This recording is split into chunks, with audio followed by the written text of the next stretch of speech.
Hello दोस्तों, केम छो अमारी रणबोर न्यूज चेनल में। तो तमारुं स्वागत है।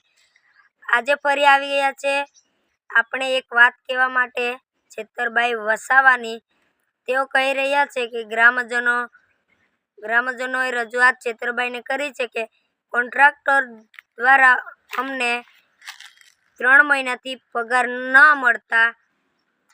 મળતા તે માટે તેઓ રજૂઆત કરી રહ્યા છે અને છેતરબાઈ કહી રહ્યા છે કે 15 દિવસનો ટાઈમ આપો, હું બધું ઓકે કરી દઈશ।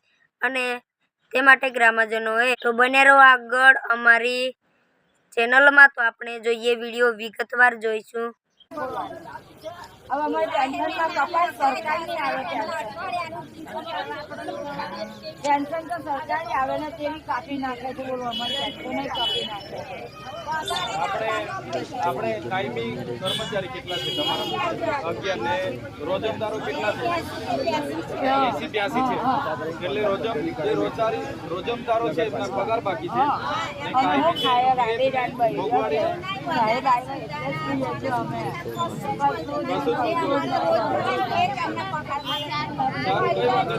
તો 15 દિવસ અમને આપો।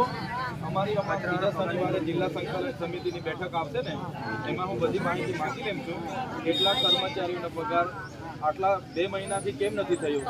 3 મહિનાથી હશે આ ત્રીજો પગાર 3 મહિનાથી તમને પગાર નહીં સર તો શું કરે છે નગરપાલિકા આટલી બધી વેરો આવે છે ભ્રષ્ટાચાર ખાલી ભ્રષ્ટાચાર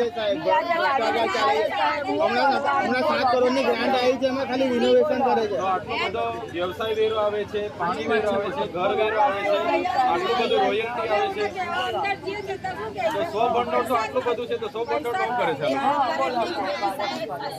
નગરપાલિકાનું 100 ભંડોળ તો કરોડોમાં છે તો સારું મને છે ને ત્રીજા શનિવારે મળજો તમે મેં માહિતી માંગી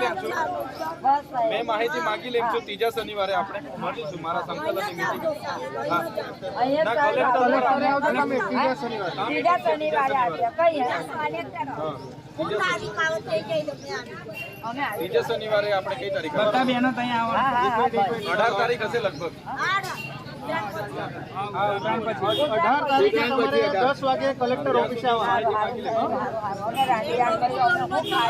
તમે ડોર ટુ ડોરમાં હતા ટેમ્પામાં સાહેબ સારું તો 15 દિવસ આપો કામ કરતા બી અમારી પર બોલો તોડી કરે છે બધાનું કામ થશે આ લોકો 15 દિવસ આપો હું સંકલનમાં એકવાર બધી માહિતી માંગી લેમ કેટલું 100 ભંડોળ છે કેટલી ગ્રાન્ટ છે કેટલો વેરો ભરાયેલો છે કર્મચારીઓનો પગાર કેમ નથી થતો બધું હું જાણી લેમ પછી હું તમને ત્રીજા શનિવારે જવાબ આપીશ।